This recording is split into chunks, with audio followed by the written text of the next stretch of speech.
روحي تخاطر في حالها، تجازف في حالها في البحر، في الموت، في الموت.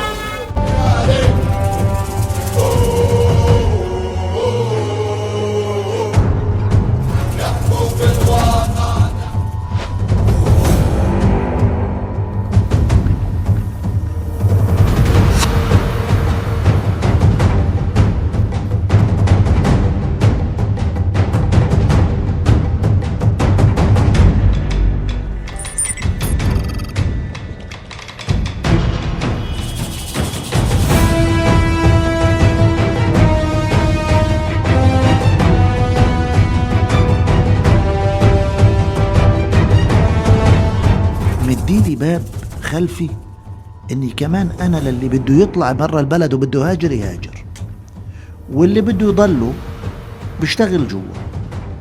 افراغ فلسطين من شبابها ومن رجالها وتغييب الوعي الفلسطيني للشباب اللي بتنتهجه اسرائيل لمحاولة احتواء الهبات الجماهيرية وإشغال الشباب إنه اشتغلوا كذا ولخ من هذا الموضوع وكذا وسيبوكم من فلسطين والقصص هذه. هذا شيء مش عبثي،